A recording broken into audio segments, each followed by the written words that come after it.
Nice to see you. Hi. The game start. I don't know, man. How you doing? Hi. Hey, thanks for coming. What's up? You get special. That's very nice. How you guys doing? Hey, do we get? How you doing? Doing well. What's your name? I'm Jeff. Hi. Hi. Well, nice to meet you. What are you, computers? No. No, I'm not really in engineering. I just saw the notice for the You're award. just going to come in? To come, yeah. Decided to Well, let's see what happens. All right. Hey, Ryan. Hi, you guys. Hello. Hello. Hi. What's this guy? Thank you.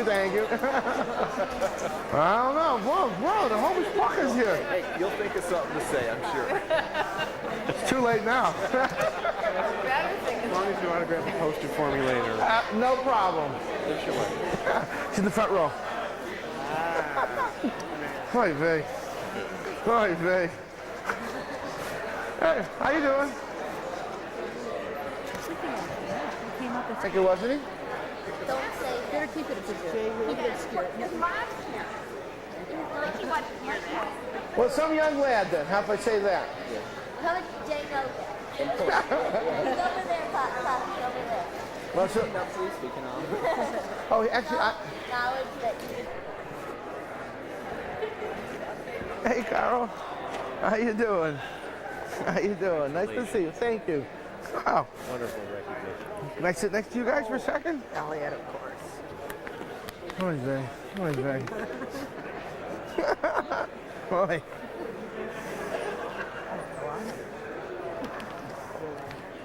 I'd rather be at Mickey's. Okay. Relax, huh? Good evening, Oi. and welcome to the 12th Annual Golden Apple Award and Lecture. My name is Brian Nether, and I'm the Chairman of Students Honoring Outstanding University Teaching. We're here today to honor the teaching excellence and inspiration of Professor Elliot Soloway of the College of Engineering, School of Information, and School of Education. Hopefully, in doing so, we can also take a moment to reflect upon all the teachers in our lives and what a wonderful job that they do to inspire us daily and to push us to achieve our most. That, ultimately, is the main purpose of this award. And while we're doing so, we can surely enjoy an excellent lecture. Before we get to that, however, we have a few special speakers who'd like to make some comments on the Golden Apple Award. First speaker is himself a scholar and a mentor to many. And he was the guy who put together this Golden Apple Award for the first time a dozen years ago. I'm pleased to introduce the Executive Director of the University of Michigan Hillel, Michael Brooks.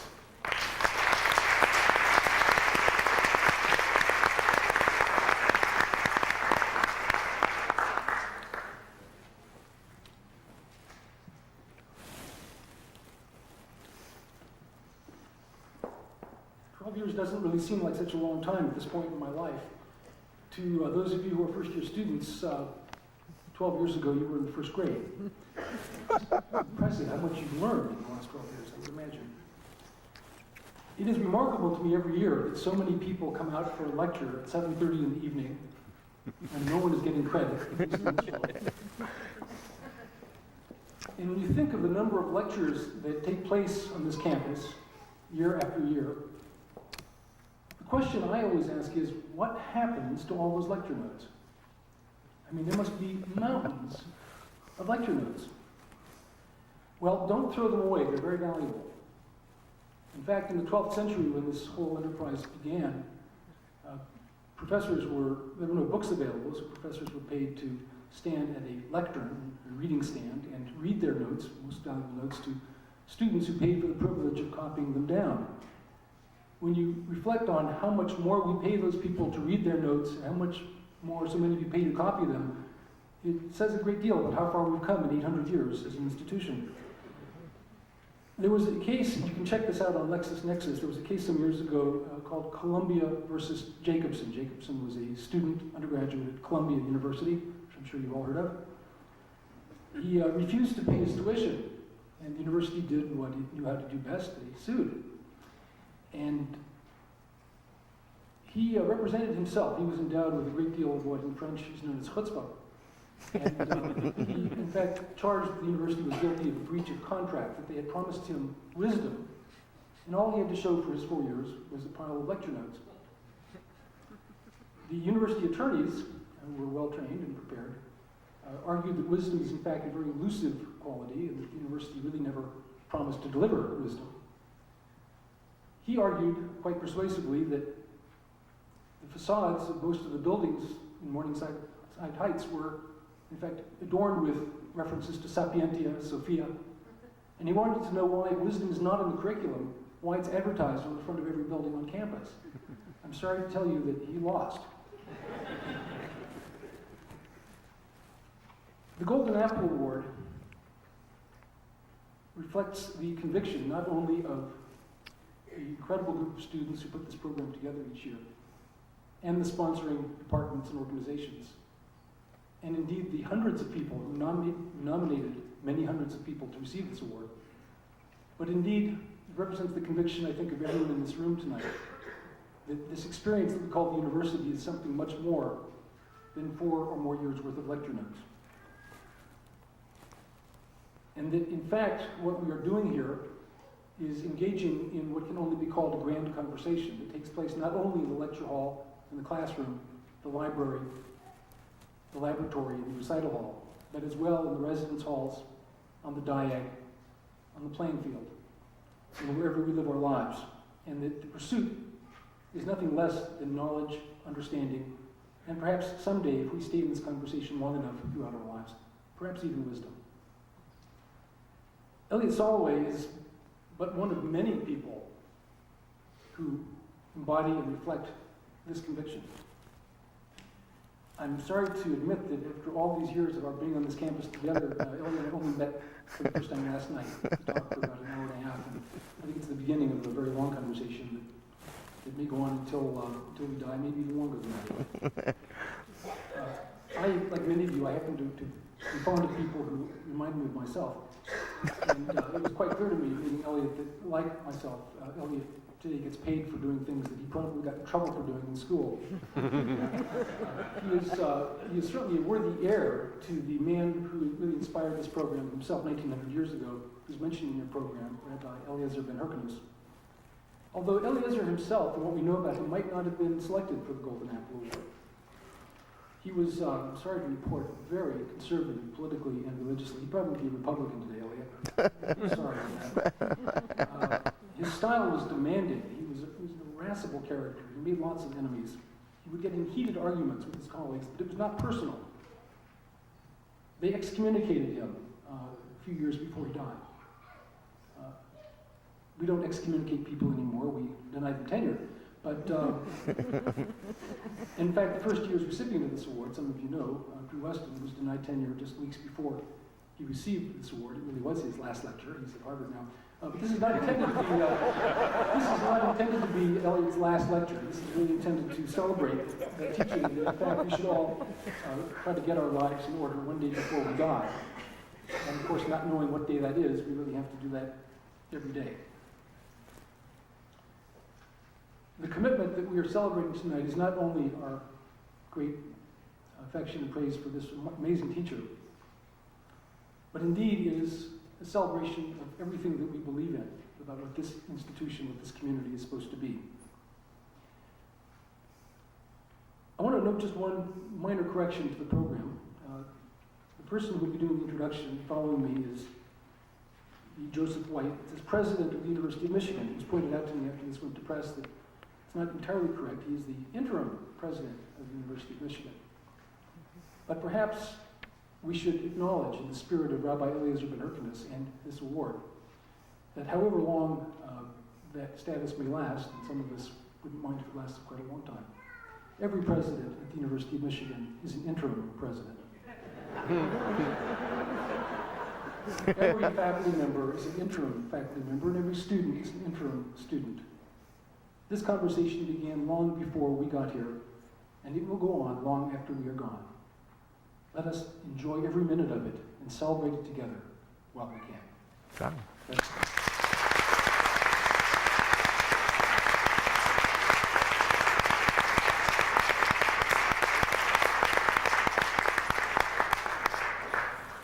Thank you, Michael. Let's bring up our next speaker, a man who requires no introduction, the interim president of the university, B. Joseph White.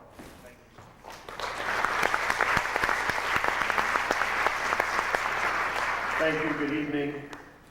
Well, my wife Mary and I are really here to hear the lecture, so I'm going to be very brief. First, thank you very much, Michael, to you and Hillel. Thank you to the students, particularly to Brian Netter and Andy Schumann for the work in organizing the event tonight. Congratulations to Professor Soloway. It's a wonderful honor. Maybe the one thing I would say substantively is for any of the students in the audience tonight thinking about a faculty career, I would just say this to you.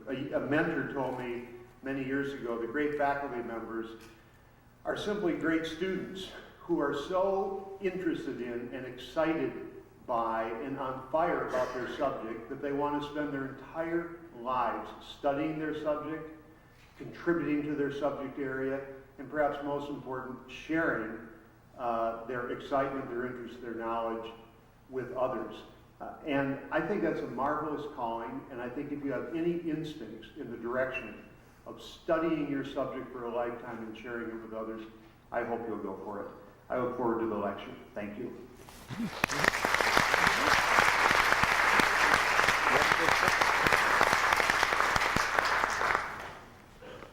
Our next speaker is the guest of honor.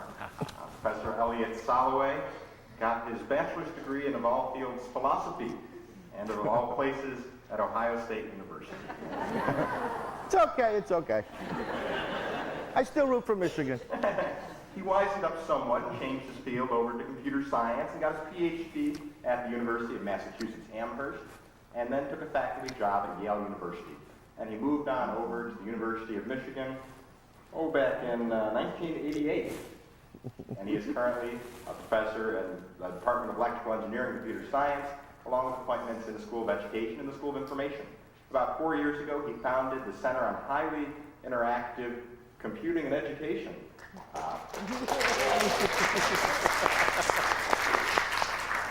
And I'm guessing by the applause that some of those people are represented in the audience tonight.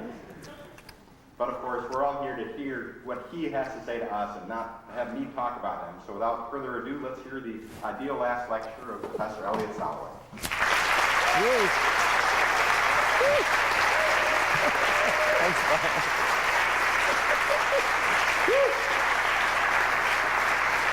Okay, here we go. Have to switch slides. It'll just take a second, of course, if it works. Okay. Well, to begin with, I want to thank some folks.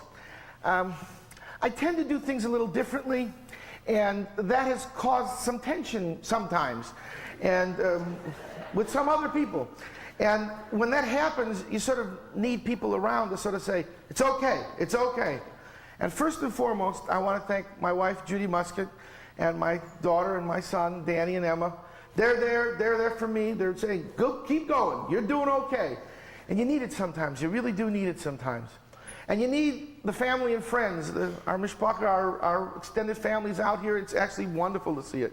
And my new friend Peter Gray and my old friends Ron Marks is out here and Joe Kraychek, they helped found, they were all founders, and Phyllis Blumel, who isn't here, founded High Seed, like the juice. And so they have sort of, right? And they have helped me sort of keep on track saying we're doing okay. I want to thank them very much for their contributions. I angst for a couple of weeks about the title of the talk, and then Judy said, it's the joy of technology. It's the joy of technology. That's what you do.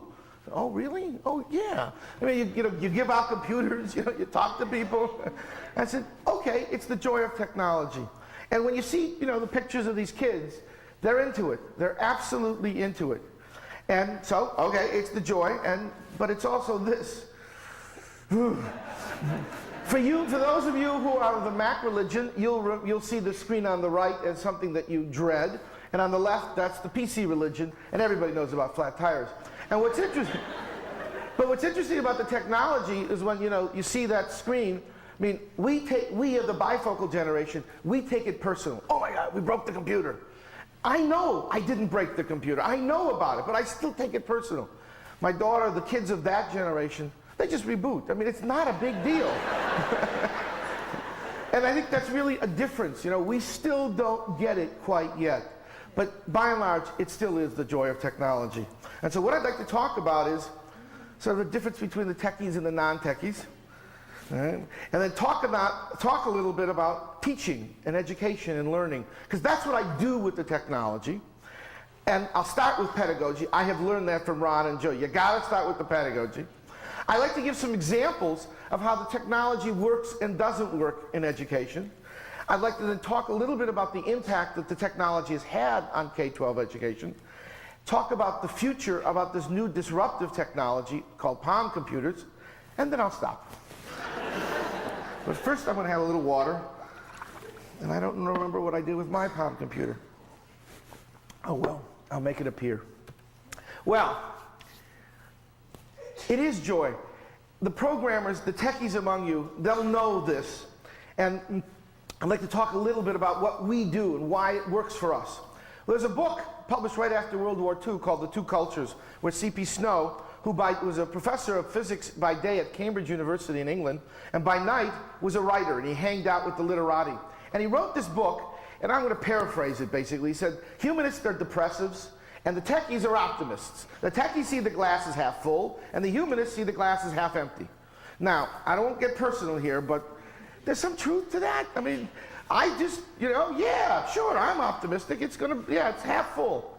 And I think, though, he talked about science versus non-scientists. And I think he kind of missed it a little. It really is the techies versus the non-techies as we go into it. I mean, my wife still doesn't believe in microwave ovens, just doesn't believe in it. And how could you not believe in microwave ovens?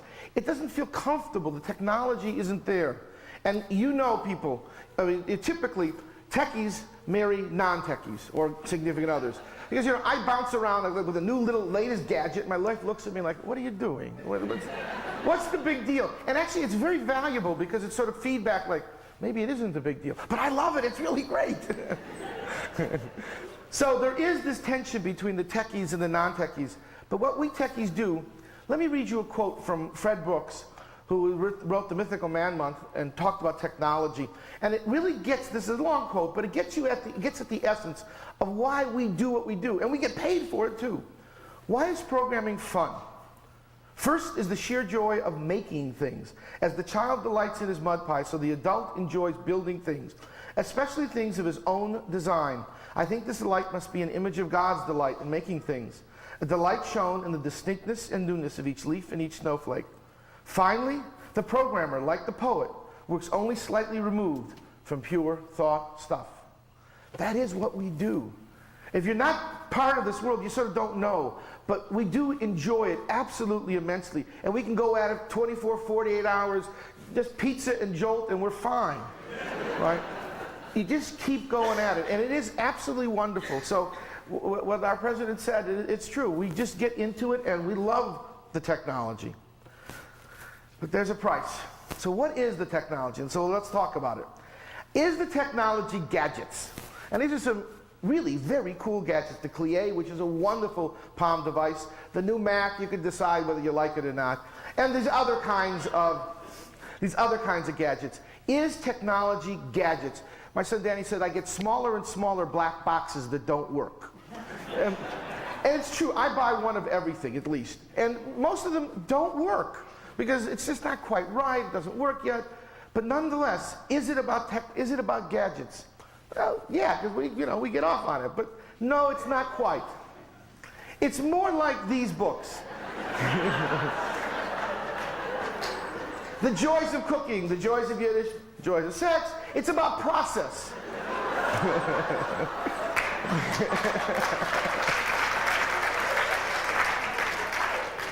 I mean, cooking is a process. Ann and Judy, my wife and my friend, they cook. And you can see it's about talking, about working together. Yiddish is about communicating. The other one you know about.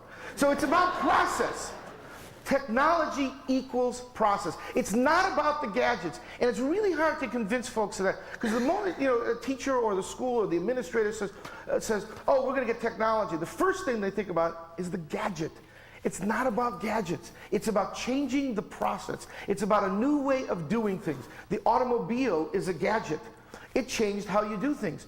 Without the elevator, the gadget called the elevator, you couldn't have big companies because you couldn't stack people up high enough, right? At 4 or 5 floors, you'll walk up and that's it. right? With the elevator, the gadget called the elevator, you can build high. So let's take a look, just quickly, before we get to education, what are the ways that the technology, the gadgets, have changed process? First one is obviously science. We're finding new planets. We're finding new planets. And at some point, we will find life. Now, they're not going to be little green men, and it's probably not going to look like us, but they will find bacteria or something else somewhere else. That's absolutely given. And the way they're going to do it is via the technology. That's the picture on the left, and the one on the right, that's a gene sequencer that's going down very, very small. It's all run by computers. It's all run by technology. It allows us to do new things, to think about things in different ways. Accounting, kind of boring. CRISP. You students, right? Without CRISP, Michigan wouldn't work. Now, sometimes it doesn't work, but you know, it's software, you know, it's software. And so, but these kinds of systems now allow all kinds of organizations to happen that could never happen. Manufacturing. This one's an interesting one. That graph is an exponential curve. And since, well, I'll read, this is a quote from the New York Times, and it's talking about sort of productivity in America due to technology. Growth in productivity, a measure of the hourly output of goods and services per worker, has been remarkable for its robustness through much of the expansion of the last decade, crediting technological advances for the gains. Exponential growth. Now, the economists argue, is it a structural change in our society due to the technology, or is it just part of the normal business cycle that goes up and down? But to get that kind of growth, where, now we haven't had it for the last couple of quarters, we've had some problems. But by and large, for 10 years, we have had exponential growth in manufacturing, more widgets produced per hour. But now let's think about education. And there, you could talk about higher ed because that's a little different. I'm going to focus on K-12. Higher ed, changing higher ed is kind of hard. You know, we're professors, we're paid to profess. We think we know what we're doing when we profess. We got a lot to learn. We certainly got a lot to learn. But I'm not going to deal with that one. I'm going to focus on K-12. So the question is, how does technology as a process has changed what we do in K-12? Well, let's first off talk about the kids these days. That picture is not that different. We've traded plastic for wood, but by and large, that's the picture. The kids sit there very dutifully, right kids, right? Very dutifully and read their books. No, they don't read the books anymore. They don't read the books anymore. But that's what it looks like. And along comes a 19-year-old and changed the world. He said, I want to share music. I don't want to go to classes. I just want to write some software that shares music. Now, you know, legality, all the conversations, as Michael Brooks was talking about, all the conversations that got started because this kid said, no, I want to do something a little differently. And the other day I was in the airport and I took this picture. Talk about stereotypes. The mother is reading a hardback book. The father is reading a newspaper, and you can see what the boys are doing. They're playing their Game Boys. When I went up to, I said, can I take your picture? The wife looked at me like I was a Martian, like, oh, what are you doing? Go ahead, take the picture. And the father immediately grabbed for the kid's Game Boy, because he didn't want to be caught reading. And I said, no, it's all right. You continue reading. And the boys didn't even blink. They didn't even look up. Now, interestingly enough, I can't figure out the Game Boy, but Emma, my daughter, figured it out. And looking at, because that's what happens, they're programmed like that. And what happens is, on some of those games, they read. The Harry Potter game has been reduced to 6 lines, the Harry Potter stories have been reduced to 6 lines of text. But nonetheless, those 6 lines are on the Game Boy. And maybe the kids are reading in that context. But that is what it's about. And what we got to do is educate those kids. I mean, our parents said it about us, right? Oh, the kids these days, oh, that's not music, right? And I say to them, I said, that's not music. But okay, it's okay. But we got to figure out how to use the technology to educate them because they want it. They got, you know, as you see, wires on their heads, wires on their wrists, mounds of batteries everywhere. That's what they're about. So how do we use it to educate? Well, schools don't want technology. I mean, the kids want it. Schools want curriculum. We learned that the hard way. I learned that the hard way, certainly. Because I put boxes in schools and no one cared. They just didn't care. And even how beautiful they were. They wanted curriculum because they wanted to figure out how they can use the technology in their curriculum to advance the students, whether they be standardized tests or some tests, somehow figure how to move the kids along. And what we have been doing in High C is trying to figure out how to take this technology, marry it with the curriculum, marry it with the professional development, et cetera, and make it sustainable in classrooms. Because right now, it certainly isn't. It's in K-12, it certainly isn't. So let's start with pedagogy, and let's ask the question, what should the kids learn? How should the kids learn? There are four major sub-areas in K-12. Language, arts, social studies, math, and science. They all have standard-setting bodies. We've been focusing on science, and so we'll talk about science, but this holds for more than science, it holds for all the subject areas. The upper right is the National Research Council. They have a set of standards. On the bottom left is the American Association for the Advancement of Science. Their book, Science for All Americans, right? And AAAS is the most prestigious body of scientists in the world. They have a book called Science for All Americans. It's not about the best and the brightest, right? We came up during Sputnik, right? And I remember going to school the day after Sputnik, and the teacher said, everything is different now. We're going to do things differently. And when they took, quote, remember the best and the brightest, and they gave them an adult to talk to. It wasn't about books, it wasn't about curriculum, it wasn't about AP, it was about a teacher. And I remember the teacher, and we talked to Mr. Abramovich, and he talked to us, and he took us seriously. It was crazy stuff, I didn't know stuff, but he talked to us. And that was what made the difference. So the top 20% went into math and science, and the other 80% became lawyers. Right? And they went to Congress. And they don't like science and math. And it's very hard, in fact, to get science and math through Congress because they remember how bad they felt. Trent Lott, right? Trent Lott has a statement saying, what do kids need to learn science for? I didn't do good in science. I didn't need science. How could they say stuff like that? It's for all Americans. We have to educate all the kids. That is our new challenge. The one on the left is National Science Teachers Association. It's the professional organization for science teachers, and they also have a standards. All these three agree. Let me read you one sentence that summarizes all these three standards, that says what the new pedagogy has to be. Inquiry into authentic questions generated from student experiences is the central strategy for teaching science. I'll repeat it because that's the way you learn, right? Inquiry into authentic questions generated from student experiences is the central strategy for teaching science. It's about inquiry. It's about kids asking questions. We have the notion of a driving question. A kid will ask a question like, why do earthquakes stop? Why do tornadoes happen in the afternoon? Why do geese fly in a V formation sometimes? Right? Those are driving questions, and we talk about OD questions, open, deep, and interesting. If you ask a kid, ask a question in science, like, how many moons does Jupiter have? How far away is the sun? Those aren't OD questions. Those are, you go to the encyclopedia, look them up, and you come up with an answer. But an OD question is really hard to do. It's really hard to get the kids to ask an OD question. And when we work in the schools, what the teachers say, the hardest part of the curriculum is indeed helping the kids to ask these questions. Shouldn't we just give the kid a question at the end? You know, they don't know, so give them a question. No. No, all the kids could ask a question. Maybe the first time you give them 3/4 of the question, and then you sort of tease out that last quarter. And the second time you give them a half. But they still have to come up with a driving question. Because if they're motivated to learn, then they're going to learn. I mean, you could teach them about the different kinds of states of matter and the different kinds of energy, right? It's a sleeper. They don't care. You know, where does my school waste energy? That's an interesting question. You know, well, what is ozone? It's another sleeper. But should I wear sunscreen? Now, that's an interesting question. Why does the water in that tap taste different than the water in that tap? Those are kid questions. And again, it's very hard to get the kids to ask it, but that's what this is about. Authentic. Well, in the 60s, we remember we had the notion of relevance, right? Education had to be relevant. And now the term is authentic. It's the same idea. But in the 60s, you know, they had flower power and love and beads, right? Now the kids pierce their eyebrows, right? They do body editing, right? And, you know, in the 60s, we said the kids were alienated. They weren't alienated. The kids today are alien. They're just saying, we're not going to participate in anything you do. But we as adults, just like our parents know, the kids got to get an education. They got to learn to read and write. They got to get a job at some point in their lives. It has to work. It's about authentic. It's got to be meaningful to them.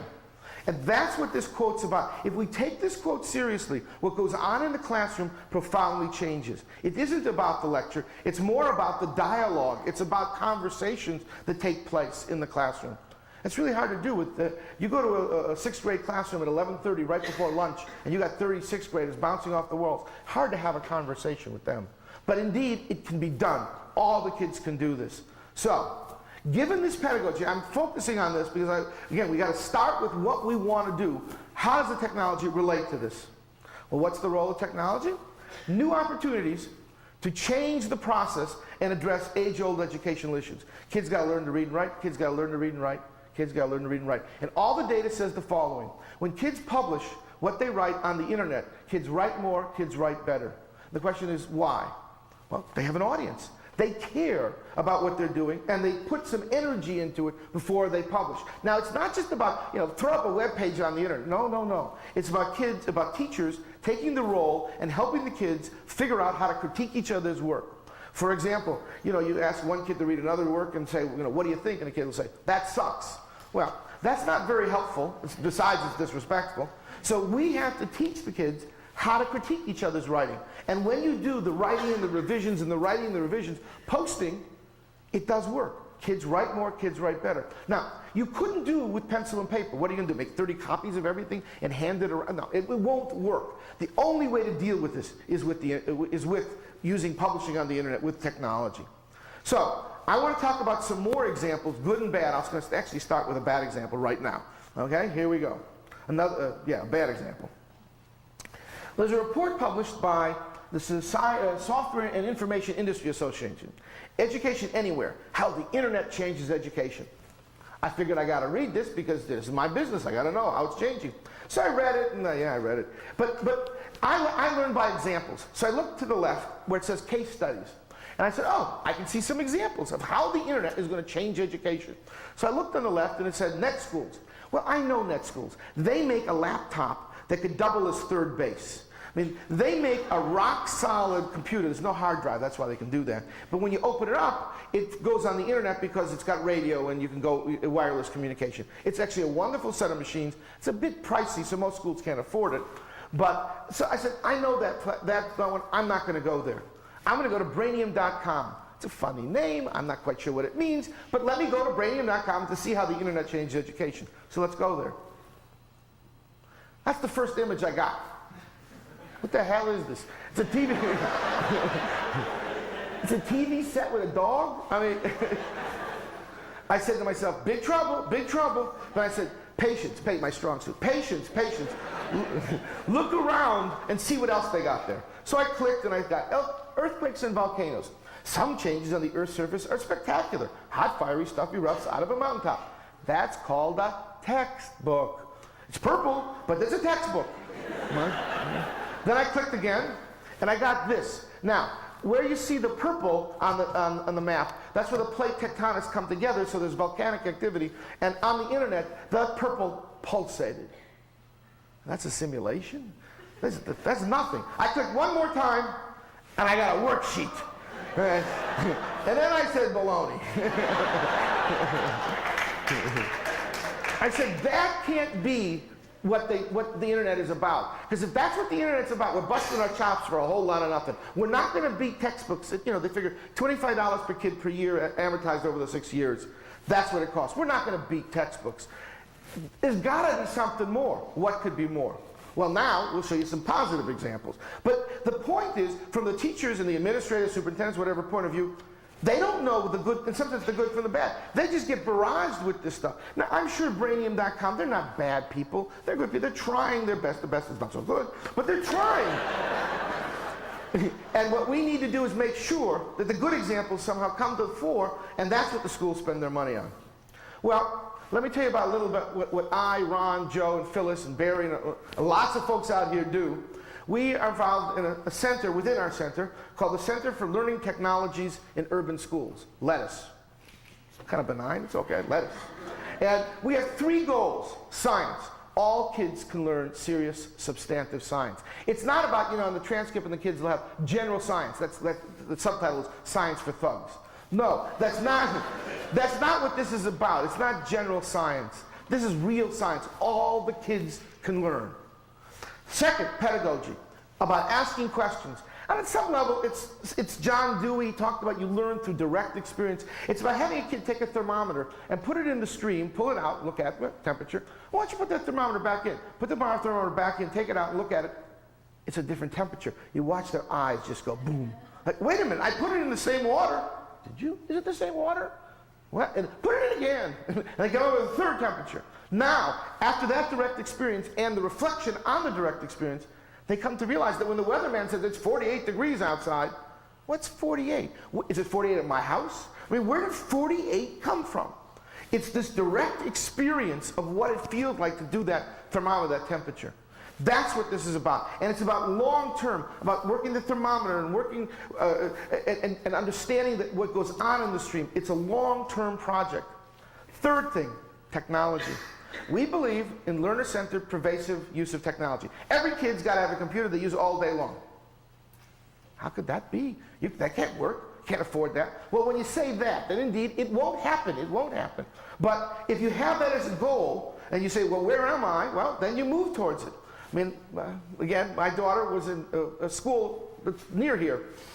And she went on the computer. She said, they told us to be creative.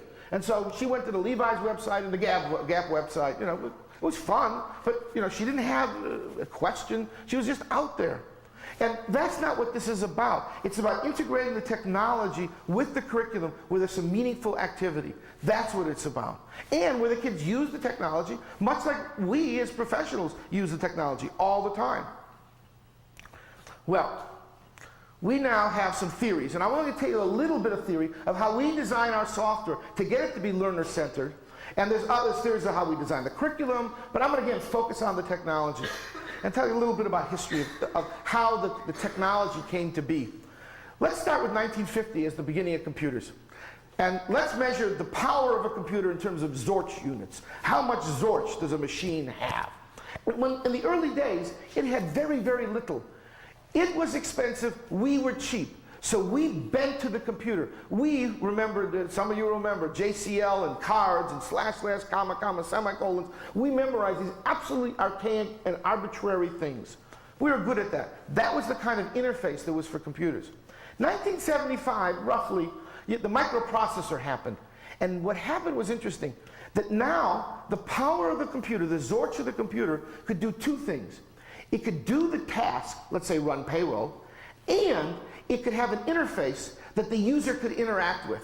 And what was invented was user-centered design. What a novel idea. We should make the computer so users could use it.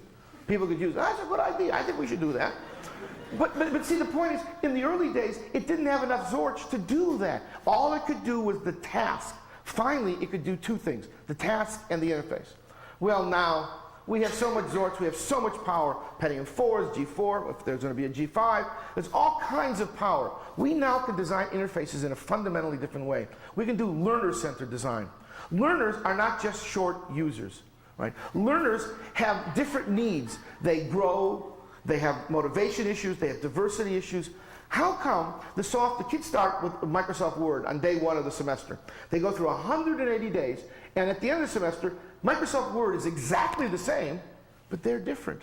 Why didn't Microsoft Word change as the kids changed? Different things would happen as the kids grew in expertise? It could be. We just never thought to do that because we never sort of had the Zorch, the power to do it, and we never thought that we could, in fact, design like that. But now, that's the kind of software we're designing. Let me show you some examples of learner-centered software where the interface tries to have what we call scaffolding. It tries to support the kids over the rough bits so they can do tasks that ordinarily they would not be able to do without the scaffolding. Scaffolding is an education term. It is not a computing term. It's a term that comes out of education about how mentors support students in doing activities. Let me show you an example. This is a picture of a program called Model It. It's an old version, but it actually is a nice picture. And this picture is the Traver Creek near Community High School. And when the kids see this picture on the screen, they go, that's the Traver Creek. I put my feet into that stream. I know what it smells like to be at that stream. I've sampled the water there. I've tested the temperature of that water. I want to understand my stream. That picture is a scaffold. It engages them. We want them to do a very difficult activity called modeling. Modeling is the essence of science. You take data, and you step back from the data and you make abstractions, models. The language of modeling is typically mathematics, equations, algebra, differential equations. You know, you're not going to get ninth graders spend 3 years learning differential equations. Then you can do modeling. No, you're not going to get, and you're certainly not going to get sixth graders through learning differential equations. But the problem then is, if the kids have to learn all that mathematics first before they do modeling, they're cut off from the central activity of science. So we said, how can you build a program that does qualitative modeling. Start where the kids are, let them do this activity, and eventually maybe they'll move to quantitative modeling, but start qualitatively. So Model It allows kids to build models, for example, of the Traver Creek. As dissolved oxygen goes up, water quality goes up. As nitrates go up, water quality goes down. And that's how they express it. There's scaffolds in the program to enable them to do modeling. Let me show you another scaffold.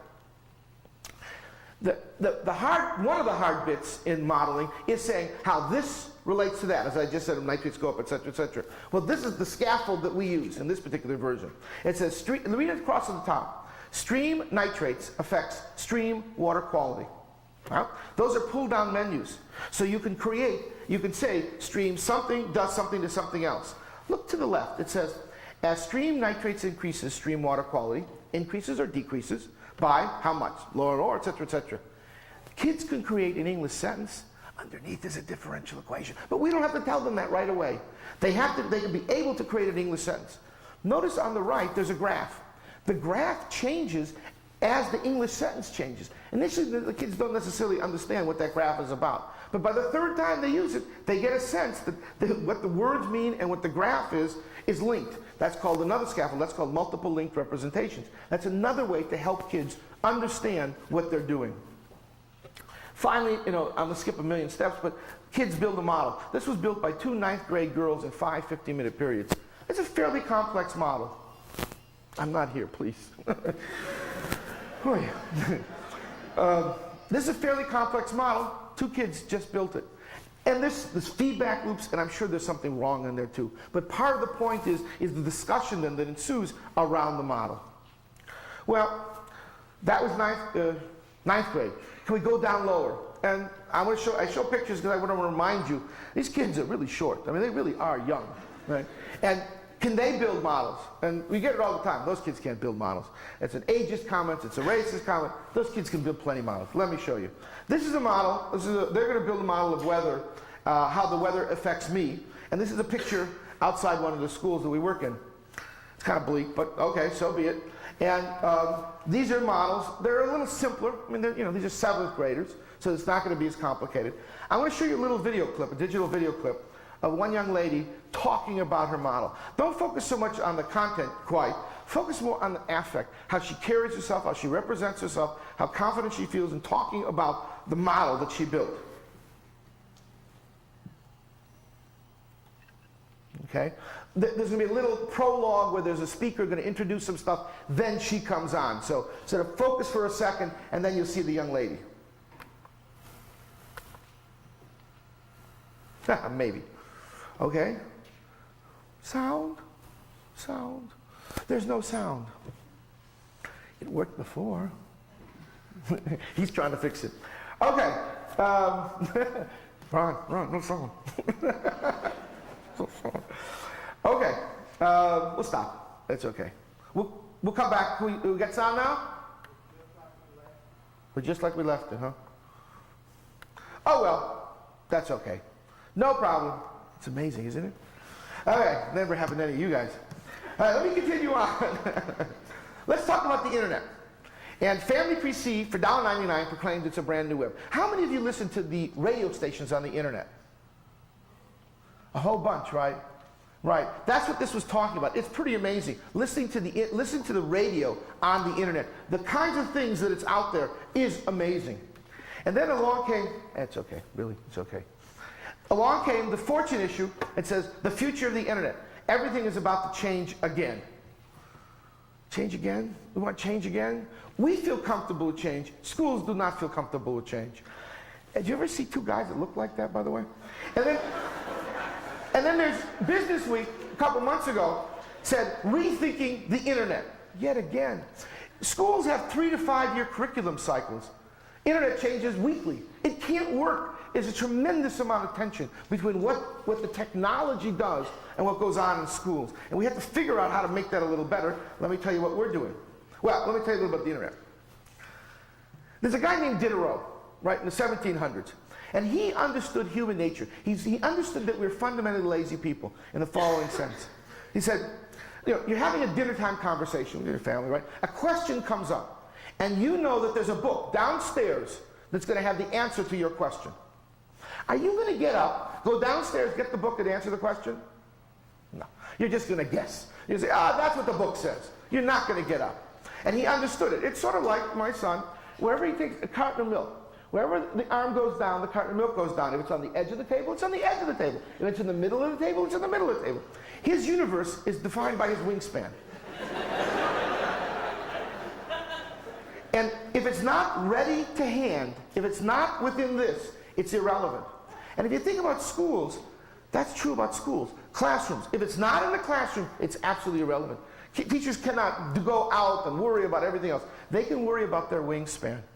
And Diderot understood it, so he said, I'm going to get all the information, and his buddies, get all the information, put it in a book, and sell it to the 7 rich people who could afford to buy that book, right? And then they'll have everything. Well, now, what is that? What is encyclopedia today? We have a set of world books. Many of you have world books too. We grew up with world books. Question came up, you looked in the world book. Our kids don't look at world books. They go to the internet. That's where they go to get their information. That's the new encyclopedia. So it could be that. It could be. But it's a tad uneven. I mean, you know, if you type volcano into a search engine, you're going to get 50,000 hits sorted alphabetically or some other way, right? And kids have a 50-minute period. What are they going to do with 50,000 hits, right? It doesn't work like that. The other day we were doing some stuff with on rocks, and they were searching for lapis lazuli, and they came up with the lapis lounge. So the first 10 hits, you don't want to read what those are about. And I'm thinking the kids are going to go home, tell their parents what they did in school today. I'm going to jail, right?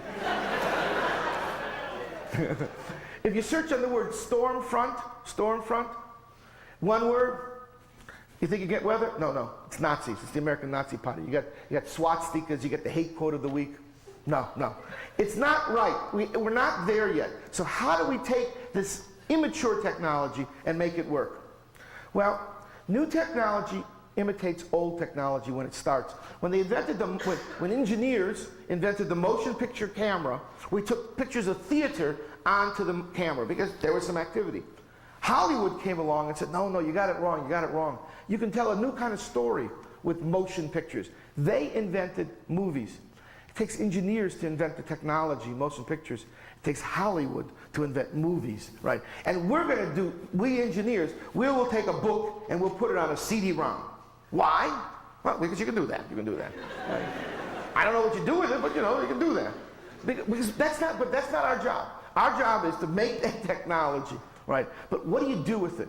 And so what we're seeing when you go out to schools about the use of the internet, folks will say, kids, here's a question. Kids, here's some resources.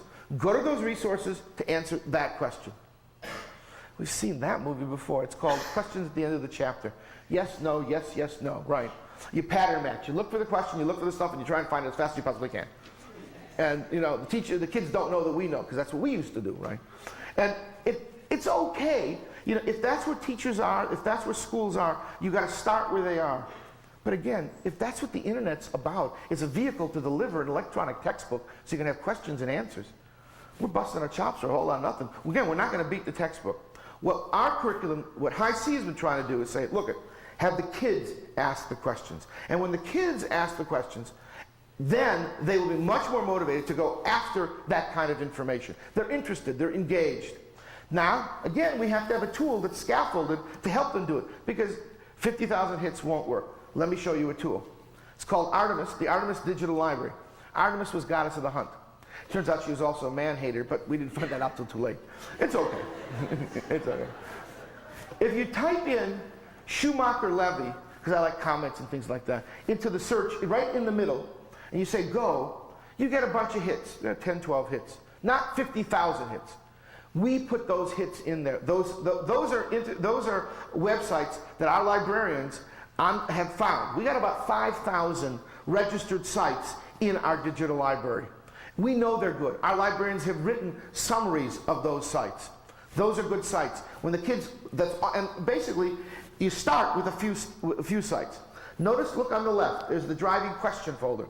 Kids will type in a driving question like, why do earthquakes stop? Will a comet hit Michigan? And what they'll do is they'll save their hits into the driving question folder by clicking on the save button. That's another scaffold. Because that scaffold allows the kids to go the next day to any computer, and all their work is still there. You know, when you do a search now, you do a search and you go away, and you got to do another search. No, you do a search, you use the materials, and then you proceed on. It's not about finding stuff. We don't call Artemis a search engine. We call Artemis a research engine. Notice, actually, right above the keyword, there's some alternative words. Kids don't know that erosion and flooding are similar. And so we got to give them some other words to get them going when they have some trouble and they can't find stuff. There's many more scaffolds. We've had thousands of kids and teachers use this. It really does work. Artemis really does work. I'm just going to skip this. But let's talk about the technology. The technology does motivate the kids. Now, but we got to be careful here. It's not just give them a computer. It's not about just giving everybody technology. That technology is embedded within the curriculum, within the assessment, within the professional development, within the school culture. When you do this right, we're now finding in Detroit that indeed the kids who are engaged in the technology, their achievement goes up. That's pretty cool. That's good. Books may not be the way to hook those kids into it. The technology may be a way to do it. But when you have all these other elements working together. But now, how do you make that really happen? And what we've been finding, and other folks are finding, that you really got to change everything. You can't just throw technology into a classroom. You can't just put curriculum into a classroom. You have to change all the elements. There's so many other factors going on in schooling that aren't dealing with learning. And unless you deal with all of them, you're not going to have any impact. And this takes a lot of energy to change them all and work at it. But that's what we've been trying to do for the last 4 or 5 years in Detroit, and having some success, trying to input our materials and work with the teachers so that when we leave, because we will leave at some point, it is sustainable. It will be there. Okay. And here's a great graph. Joe or Ron will have to explain this one, except that it's going up. It means it works.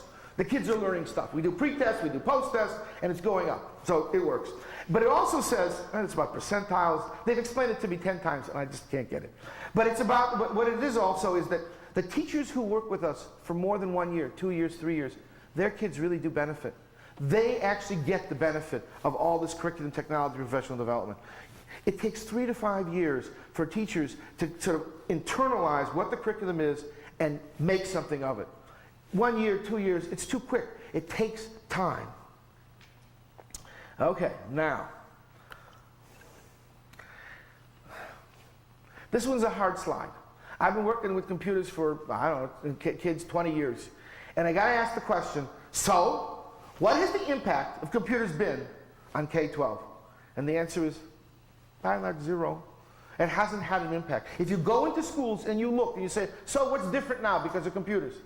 Almost nothing. In a particular class, okay, it works, and maybe what we're doing, it works. But if you look around, it doesn't happen. And then the question, it hasn't happened. The question is why? Maybe it's the teachers, the teachers who are green-haired and blue-eyed, they don't like to use computers. Or maybe the older teachers, they're no good, they don't like to use computers. Well, we've been doing surveys, roughly 4,000, I was reporting some data, 4,000 teachers around the country, and it has nothing to do with teachers. The real issue is kids don't use computers. That's why there's no impact. And what we're seeing teachers say, 45% of teachers report that kids use the computers, not the internet, but computers, in their classroom less than 15 minutes a week. 65% report that they use the internet with their kids less than 15 minutes a week. What does that mean? It means they're not using the computers. They're not using it. Now, the question is why don't they use the computers? Because they don't have them. We've spent billions of dollars in this country on technology, and the ratio of computers to kids to computers is about 6 to 1, 5, 6 to 1. In Montana, it's 4 to 1. But they got 4 kids in Montana, for God's sakes. Right? In industry, it's the other way around. An individual will have 4 or 5 computers. What white-collar worker who makes more than $30,000 a year doesn't get issued on day one a laptop computer, a desktop computer, a cell phone, a desk phone, and a personal digital assistant? Teachers. Finally, in Michigan, 90,000 teachers got computers this year. It took years to get them the computers. And that's just Michigan. Teachers still don't have computers. 60% report that they have one or less computers or zero computers in their classroom after spending billions of dollars. That ratio, 6 to 1, 5 to 1, is not going to decrease. As we buy new computers, we're basically replacing the old ones. I was in New Jersey recently, and one of the assistant secretaries of education said to me, we have $400 million to spend on technology in New Jersey, and I'm afraid it'll have absolutely no impact because we can't get any leverage out of it. We're just fixing computers. And people know buying more computers isn't the answer because you're never going to reduce that ratio. So access is still the problem. No matter how much money we spend, access is still the initial problem. Now, after you get the access, you got to have all the other things, but you got to have access. There's hope. Let's talk about the hope. There's a book called The Innovator's Dilemma. And The Innovator's Dilemma is about, well, as it says, how companies fail. Polaroid went out of business recently. Polaroid. I mean, when we were coming up, the Polaroid camera was a pretty cool camera. But they went out of business because they had blinders on. They were making lots of money with instant film and their cameras. They just didn't see digital. Digital wasn't on their radar. Digital came and it blew them away.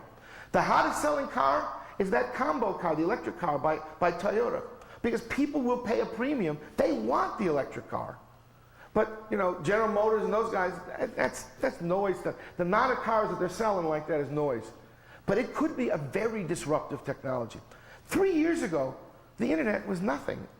Then you woke up one morning and AOL had 13 million subscribers.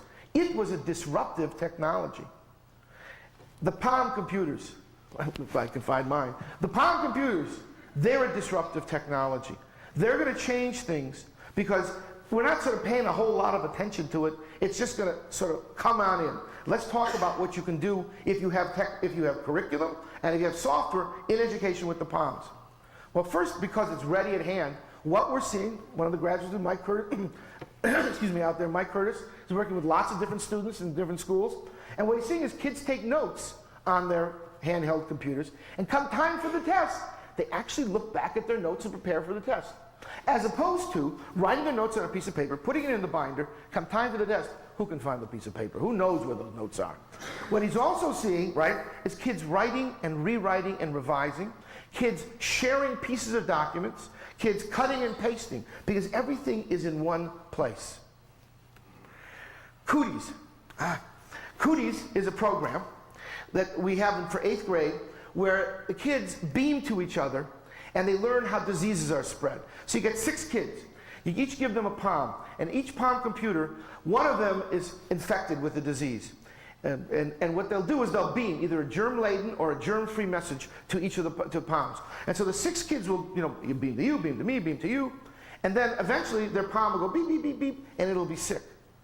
Then the question is who made me sick? How did I get sick? And then they sit around and they argue about, well, when did you get it? When did you get it? The adults say to me, the kids can't do that. They can't figure it out. They can figure it out. It is not easy, actually, because you got to understand when things happen and who got what, etc., etc. But the kids can figure it out. That's this idea of beaming and sharing between the Palms. It's very, very powerful. It's very immediate. The kids are pointing at each other. They're using this technology. That's a very powerful use of the computers. Now, of the Palms. Adults, the first thing adults say when they look at these Palm computers, they say, the screen is too small. Now, for the bifocal generation, indeed, it is a little small, right? But compared to a Game Boy, actually, it's a very big screen. We've never heard a kid say the screen is too small. Never. We've heard adults will say to us, oh, you can't give the kids the Palm computers, they're going to sell them for drugs, they're going to lose them. We lost 3 styluses last year. We had about 400 Palms in play. No, they don't sell them for drugs. See, for them, that's a personal computer. For them, that's what they use. For us, this is a personal computer. But in a school, those computers are, as Barry Fishman says, is an oxymoron. It's not a personal computer. It's used by 8 periods a day by different kids. Those things, and we monitor what they do when they take them home. They write poems, they write stories, they write jokes. That is personal. It's very different. It's their conception of it. See, I don't think they think of those Palm computers as computers. Computers are things in schools. Those are boring. The Palm is boombox, it's media, it's hot, it's a CD player. That's exciting to them. Computers are not particularly exciting to them because that reminds them of school, and that's not exciting. If we do the following, to achieve one-on-one, we could do the following. They cost about $100. You can buy, for us, they're about $300 because you got to get a color one because you can't see it.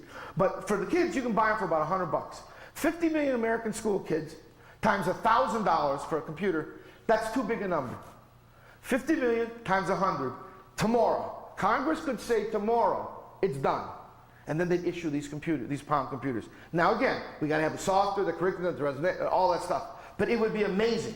Because what would happen would be, is the kids would come to school, they'd sit in this classroom, and they'd open their palms up, and now what?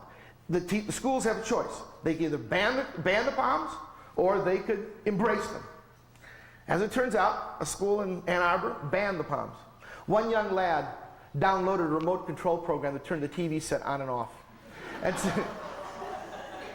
he might even be in the auditorium. And the teacher didn't know what the heck was going on. Finally figured out that, went back, took the palm out, stormed down to the principal, wrote a memo, no more palms in the school. How could this be? This is an alternative school. This is an open school. You got to try new things. Okay. Now we have to have the conversation. Then the teacher's going to talk and how we're going to do this. But the point is, you can ban them, but we have to embrace them. Okay, let me end now with one last slide. And I started focusing on the joy of technology, but really what this is about is the joy of teaching and learning. It's using technology as an integral part of teaching and learning. Let me show you an image from Newsweek. The bottom part, it's pretty serious. It certainly is a lot about technology. That's pretty intense technology. But if you look at the top, I was blown away by that. The editors of Newsweek are not dummies. Basically, they're telling us a message. They're saying, okay, we got to deal with business, today's business. We got to take care of today's business. But that's not the future. The future is learning. That's where we have to be headed. And so somehow we got to figure this one out. So what I'm now about to say, it doesn't have anything really to do with technology per se. It has to do with how we're going to figure out the future of learning. Well, we first have to give up this mathematical equation. In education, little plus little equals nothing. We put money into education, and nothing happens because we haven't put enough money. We haven't put $26 billion that we're using for testing this year into education to do something more productive than testing. We have to put a significant amount of money to make it work. Second, after World War II, I wasn't there, but after World War II, we passed the GI Bill. And what America said back then was, look, we're going to invest in people. Now, America tends to invest in things. We like things, concrete things. But back then, we invested in people. We said, you come back from the war, you go to school. And basically, our economy is reaping the benefit of all the people that went back to school, graduated, and then did stuff. We're productive in America. We're reaping the benefits today of that bill. What we need today is to take a big pile of money and say, let's think about a GI Bill, because post-Cold War, post-September 11th, let's think of a GI Bill for educators. Let's think about how we can think about teachers, how we can think about administrators, how we can think about curriculum in a different way. Invest in the people. Because this is what the end product is all about. Public education and democracy. My parents came to this country in 1946. My natural language isn't English. I learned English in a public school. I got a public school education. I'm here in front of you today because of public school. And when I went to public school, there were kids that I didn't like, that didn't look like me, and I had to get along with them. That's what it was about. But now we have charter schools, and we have groups. The Armenian Catholic Church, for example, I have nothing against Armenian Catholics. They formed a charter school. Who's going to go to the Armenian Catholic Church charter school? All the kids that are about the same. There's going to be a homogeneity to those kids. It's hard enough getting along with people who look like you, who think like you. But go to a school where they don't look like you, where they don't think like you. That's where we practice democracy. And so If we give that up, if we give up this public education where you're bringing all these very, very different people together, then we're going to give up practicing democracy at the time that we've got to do it. Once we get older, we do get a little set in our ways, and so it's not the greatest. We've got to be practicing democracy in public education. We have to keep public education going. Thank you very much.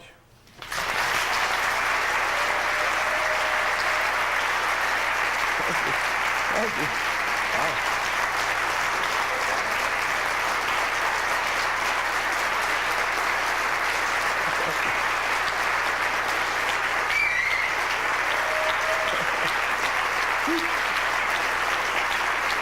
Thank you very much. Thank you very much.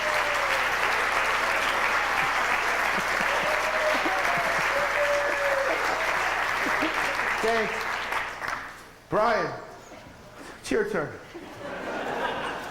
We do have one last item of business, which is to actually present the Golden Apple Trophy. It's gold. I got a golden apple. Thank you very much. Thank you very much. Thank you.